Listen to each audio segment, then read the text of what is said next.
Senator McCain. Thank you, Mr. Chairman. I thank the witnesses, and may I say, John, it's very good to see Teresa here with you in good health and good spirits. Thank you. So, Teresa, I apologize for what I'm about to do to John.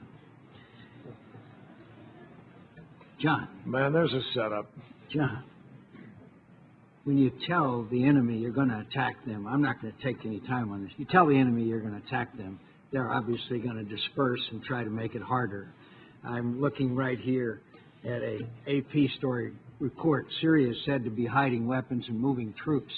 There's even open source reporting that they may be moving some of their assets into the Russian naval base. But let's not get, it's ridiculous to think that it's not wise from a pure military standpoint not to warn the enemy that you're going to attack. Secretary Hagel in the Wall Street Journal today, we read the following. Pentagon planners were instructed not to offer strike options that could help drive Mr. Assad from power. The big concern is the wrong groups in the opposition would be able to take advantage of it, a senior military officer said. Is there any truth to that, Secretary Hagel?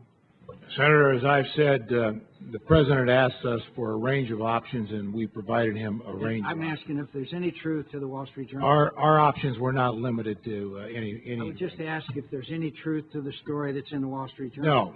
Thank you. Secretary Kerry, in the same Wall Street Journal article, quote, the delay in providing arms to the opposition in part reflects a broader U.S. approach rarely discussed publicly, but that underpins its decision-making. According to former and current U.S. officials, the current administration doesn't want to tip the balance in favor of the opposition for fear the outcome may be even worse for U.S. interests than the current stalemate. Is that story accurate? No.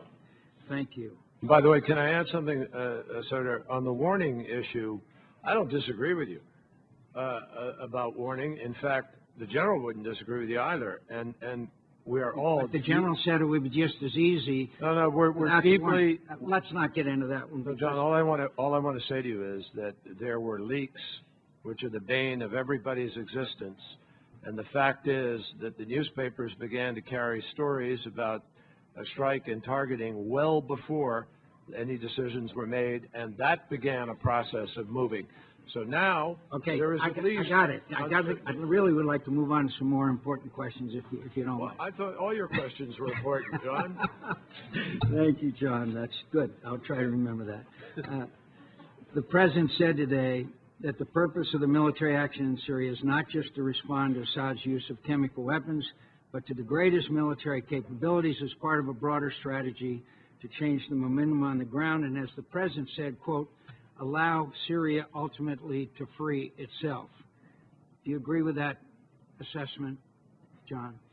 I said up front, I've said several times here, there will automatically be, as a result of degrading his ability for chemical weapons, there will be downstream impact, which will have an impact on his military capacity. And I agree with the President.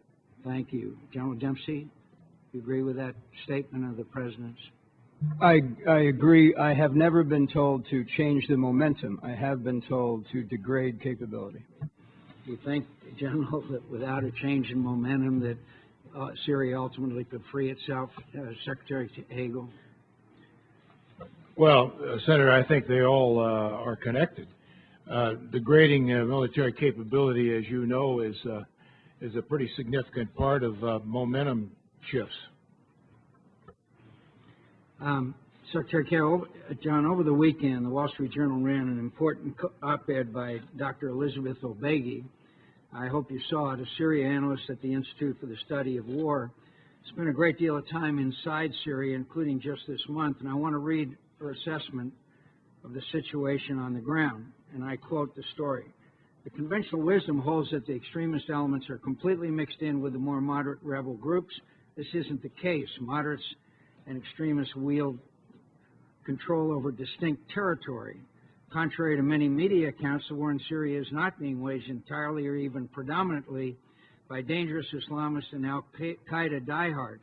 The jihadists pouring into Syria from countries like Iraq and Lebanon are not flocking to the front lines. Instead, they are concentrating their efforts on consolidating control in the northern rebel-held areas of the country.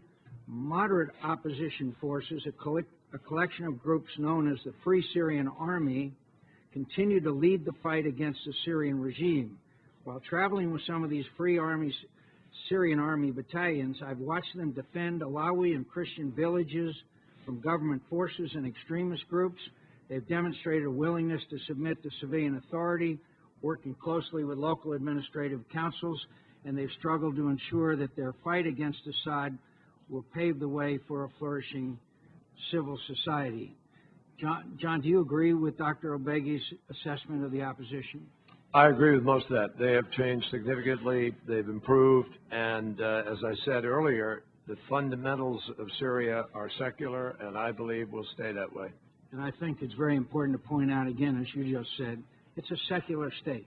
They would reject radical Islamists, and they, in some cases, in the areas in which they have control, the people are demonstrating against them, is the information I have.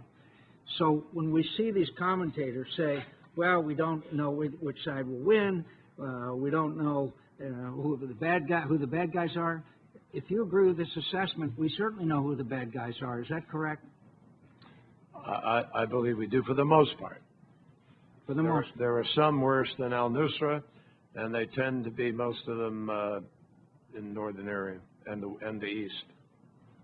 I thank you. And again, I'd like to ask again, can you assure the committee that the administration does not see a protracted stalemate and conflict in Syria as somehow a good thing or a goal of U.S. policy? The goal of U.S. policy is not a stalemate. The goal is a negotiated solution which results in the departure of Assad and the free choice of the Syrian people for their future. And finally, I'd like to ask again, if we reject this resolution, doesn't it send a serious, as you already said, a seriously bad message to our friends and allies alike? Encourages our enemies, and would dispirit our friends, particularly those fighting in Syria, but not only there, but around the world. Senator McCain, I have gotten to know my counterparts in the Mideast particularly well because of the number of crises and initiatives that we've had to deal with in that region.